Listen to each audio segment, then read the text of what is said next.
Welcome to the Wed Pro Podcast, the show for wedding professionals and business owners. Each month, we bring you top industry experts, business chat and hints and tips to grow your business. I'm Katie. And I'm Roxy. Welcome to the Wed Pro Podcast.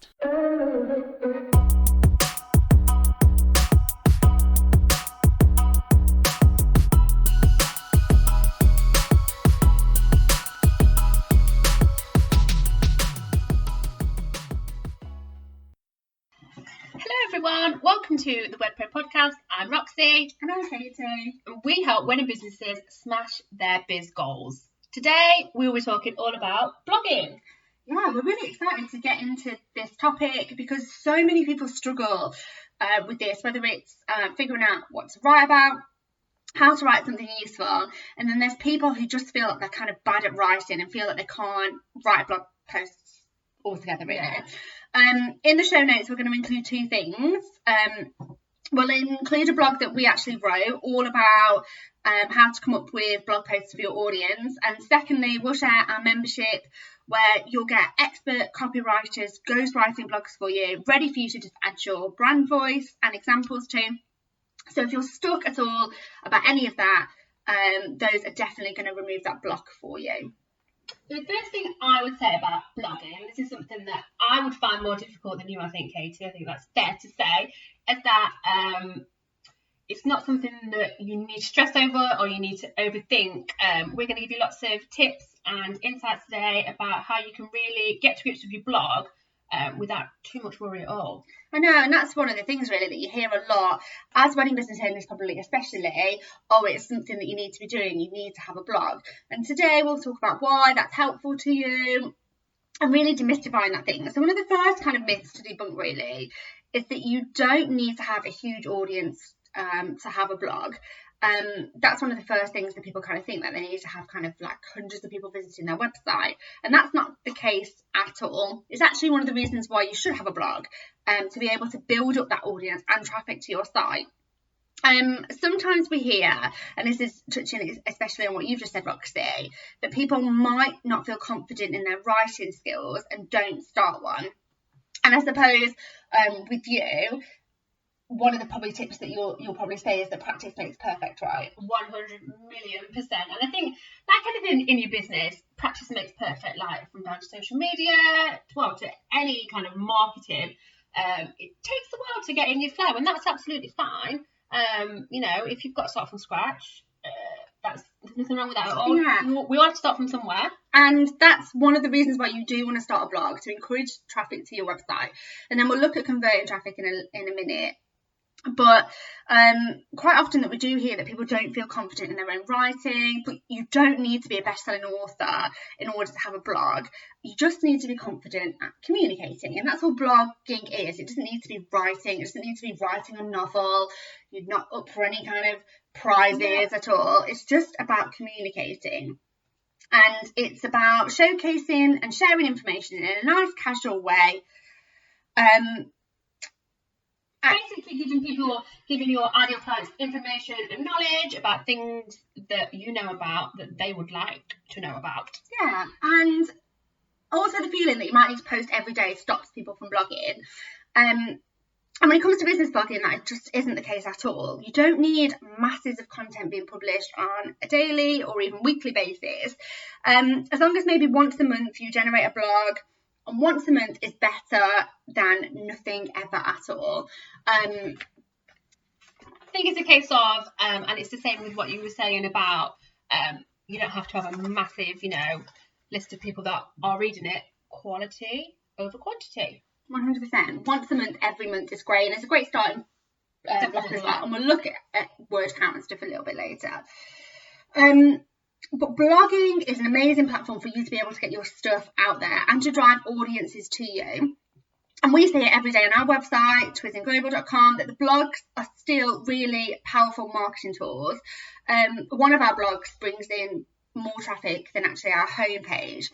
And that's the point, really. We're blogging to bring in traffic to our website, interest clients so that they stick around and find out more about our services and go on to read more of the blog posts that we've written in order to create a relationship, to then hopefully stick around more on the website. It's a great way to build that know, like, trust that if you know, avid listeners of ours, or you know, you're on our socials, it's something we talk about all of the time. Yeah, so you need blogs that drive traffic to your site, and then also separately you need blogs that keep people on your site.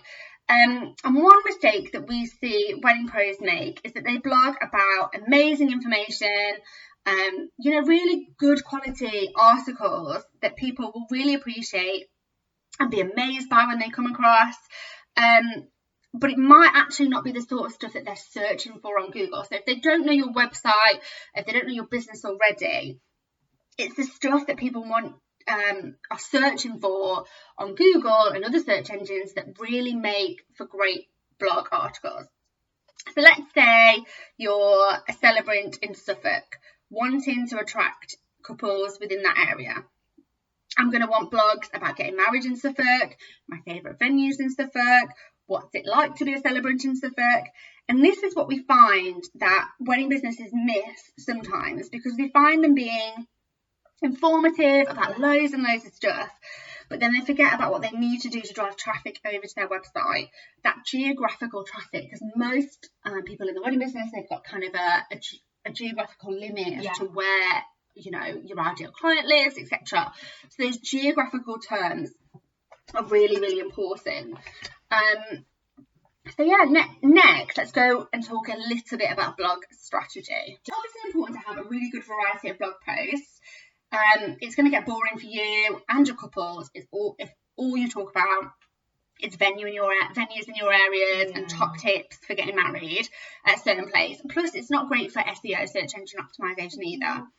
So it's important to have a mixture of different kind of topics. The overall plan, yes, is to drive traffic to your website, but you also want to add value so that people are clicking and they get a feel of who you are, your knowledge of the industry. So it is important to have geographical pulls on the post you write, like we just mentioned, but not every single one has to. It's nice to give information to inform readers about other aspects of a wedding away from your niche, maybe about themes, cakes, planning tips, just really about giving value and setting yourself up as an expert. A great way that you can get an idea for what topics to write and speak about is look at your ideal client, because that's going to give you an insight as to what they're interested in, where they're going to be kind of hosting the wedding, like wedding planning, everything you're going to need is going to be in there. Again, that's one of those things that we talk about all of the time. I think as well, another thing to think about when you're thinking about blog post topics, and this is something that we mentioned in our blog about blog post topics that we will put in the show notes, is think about those frequently asked questions, those things that you get asked all of the time by most of your couples. They make great blog posts because it's not the stuff that they're just asking you, it's also the stuff that they are searching for online. So they make really fantastic blog posts. And really, it is about giving that value and setting yourself up as that expert, because before your couple have even spent a penny with you, they already trust you know what you're talking about. They feel safe spending their money with you. So yes, blogging is all about driving traffic to your site, but it's also about being of service to people and giving knowledge before your business relationship with them starts. You can really set you up as like the expert in your field, and that's going to help people build that trust with you. Yeah, and marketing by giving education, this is something that we've talked about a lot, isn't it? Especially when we go into kind of social media. It helps you stand out as a professional amongst other people as well, and makes your visitors feel special. And these things keep people coming back and help people to book you. It gives them a reason to visit your blog, and it gives those couples a reason to book you as well. It's also a great idea to get some posts. I can't do it. I can't read that. Okay, shall we stop again? So that says, showcase your personality. What it's like to work with you and give a feel for your personality. Okay. It's also a great idea to get some posts in to showcase your personality, what it's like to work with you, and give a feel for your personality. Yeah, that's what I said. I can't read it. Well, now you know what you're saying. Just put it in reverse. Also a great idea to get some posts in to showcase who you are, what you're all about, what it's like to work with you, and to get a feel for your personality. Yeah, 100%. It's not about being an amazing writer. People just want to get a feel for you. So make your blog posts feel as natural as possible. Make it like you're talking to an individual. Don't think about it as if, you know, you're writing this for hundreds of people, hundreds of faceless people to kind of read. Make it feel like you're really just talking to that one person, that ideal client. Let's talk quickly about call to actions, our favourite thing in the world. It can be a really great idea to signpost people to a mailing list, or maybe a freebie or a contact form from a blog. But most importantly, get some good quality blogs up on your site as a starting point. One good tip is having a contact form at the end of your blog post. Can be a good idea to get people to move from just being traffic onto an inquiry. Great tip, yeah. People generally are quite lazy, and if they have to go and hunt out anything on your website, the chances are that they're not going to do it. But if you present that information nice and easily for them to find, it's just a nice, easy way for people to get in touch and just to move them from being traffic into a potential inquiry. And more often than not, I think, you know, after they've read your amazing blog post and they've got some lovely information and starting to build that trust with them, they'll leave their details. Yeah, I think mostly, actually, quite often call to actions aren't that important at the end of a blog. Most of the time, if you're presenting great information in a great way, you're building connections with people, that will be enough to inspire them to get in touch with you anyway. However, popping a little contact form can take 2 minutes to create, isn't it? One mistake that we see wedding pros make with their blog is using it just as a portfolio of their past work. Kind of think of those blogs, you've probably seen them yourself, where it's just hundreds and hundreds of pictures and not a lot of text, where there's hardly any text at all, and they kind of just use it as a showcase of loads of photos of their work. Now, real weddings are blogging gold dust, done in the right way. They are, aren't they? Yeah. Because you're hitting so many blogging must-dos when posting a past wedding. They'll attract people geographically when you're mentioning past venues, areas that you've worked in, other suppliers that you've worked in, etc. And they also provide social proof. And also, the one people miss the most is that they educate, as they are going to show new couples visiting your blogs new ideas, new themes, inspiration for their wedding. However, you do need to give search engines a helping hand in finding your post. It's not just about dumping a load of great photographs onto a blog post. You do need to get some text in there. Minimally, Google is looking for about 700 to 800 words on a blog post, which isn't actually that much. No. So some of you may know that I'm not like the best writer, as I just spoke about at the beginning as well. But when I have written blog posts, I thought, oh gosh, that's like a 5-minute read, and it's not taken that long at all. So it's not a great deal of text. Yeah, 700 to 800 words works out about 5 minutes worth of conversation. Yeah. And actually, if we break down that real wedding example, it's as simple as writing a description of actually what's happened throughout the day, from start to finish. And then by the time you've done that, you'll already have a considerable chunk of words to pull together a blog post. So it's a shame to put up just a load of pictures that tell the story that won't be found. You do need some text too. And photographs are great because they break up the text, but the most important part of your blog will be the words. And even if you're not a confident writer, you're able to share real weddings by just describing the process, or describe the process of the day from start to finish. You know, this couple contacted me, we had a really good chat about, you know, what they wanted for their wedding. This is how I was able to envisage their theme, or they needed extra little bit of help with this, and this is how the day went. It was a beautiful day, blah blah blah. Don't overthink it. I think that's the top tip. Just don't overthink it. Even if you just start like writing bullet points and then you kind of fluff them up. That's a good idea actually. When start prepare to plan. Before you'll know it, if you kind of think of it like that, just kind of documenting the day and writing what the day was like, you'll have 800 to 1,000 words. Just had a really great idea. I don't know if you always have time to do this, you lot, but even if you're not going to remember, like I've got a terrible memory, so as the day goes on, just write a little note in your phone if it's like a bit of a memorable part of the day or something you think, oh, that would be great in a blog. Whack it in your notes on your phone or on a notepad. Then when you come in the future to write about it, it's going to be easy peasy. Yeah, and these are the blogs. You don't want too many of these. We need a good variety of blogs. What we see a lot is people just do real weddings, and we need those, It's not what people are going to be searching for in Google. You're going to have to have very specific search terms in there for those to kind of flag up. You need to have those geographical ones, which are going to pull people to your site. You need to have informative blogs. Yes, real wedding blogs as well. But it is about having that variety. And wedding couples love this stuff.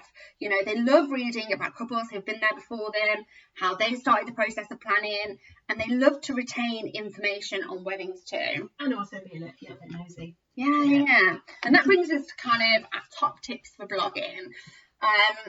Number 1, understand your audience. We say this all of the time, and your audience won't be the same as somebody else's audience. It's not good enough for you to just say it's somebody getting married.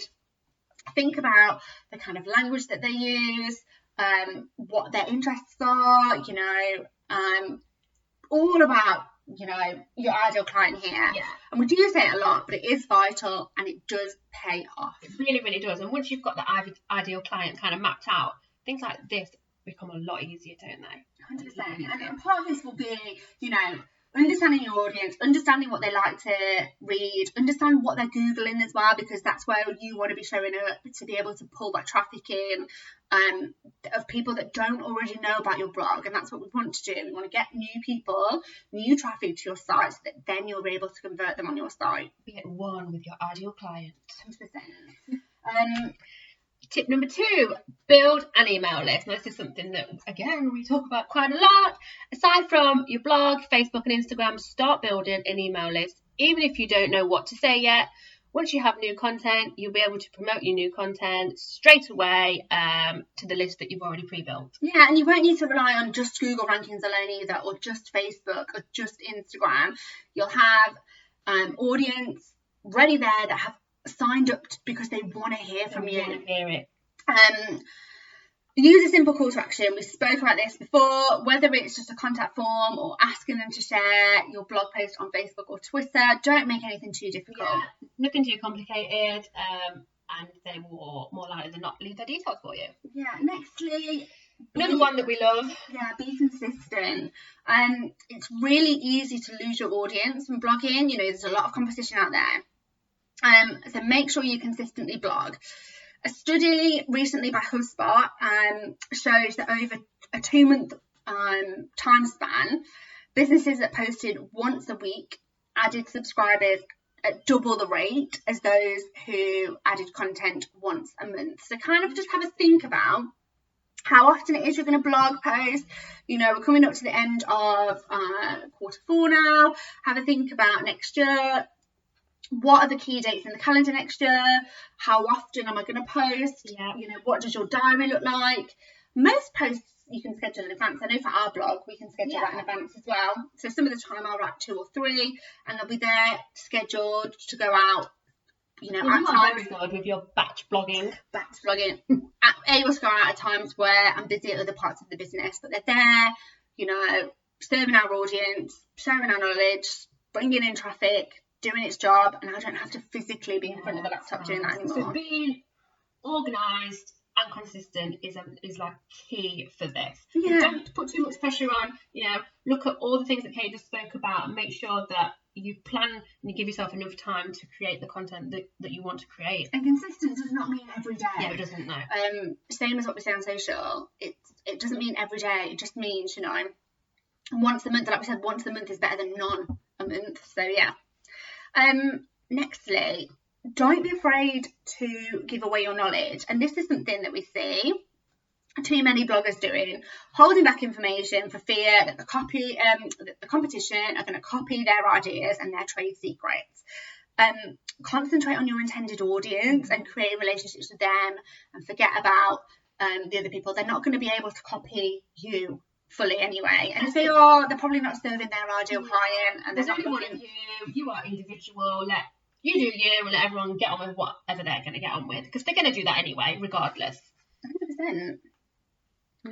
Tip number 6, give it time. So this is something that I'm always telling myself all the time when it comes to blog writing, and it's getting easier. Plan to invest your time for a long time before you see a return, and that's something that's kind of a given when you start the writing process. You're not going to get 100 unless you're incredibly lucky. You're not going to get hundreds of hits on your blog straight away. It's something that takes time, but this type of marketing is more long-term strategy than quick, and it's something that is a little bit more evergreen. Once posted, your blog post is going to be out there working for your business long after you've posted it, unlike, you know, Instagram, for example, where, you know, it works for a few hours and then the post is rendered a little bit useless in terms of pulling in any more marketing. But your blog posts are going to be out there for forever, for couples that are searching for those keywords and searching for those terms. So yes, it takes a little bit longer. It does take a little bit longer to make a blog post than it does for an Instagram post, for example. However, it's going to serve your business much better in the long term. Oh, it is. And another thing that's great about blogs and serving your business is you can repurpose that as so many different like pieces of content.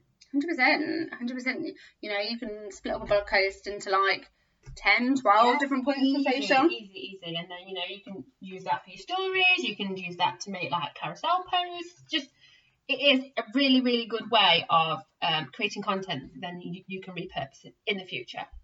So let's talk about headlines. No matter how good your content is, it's not going to matter unless you have an amazing headline that pulls people in to read that content.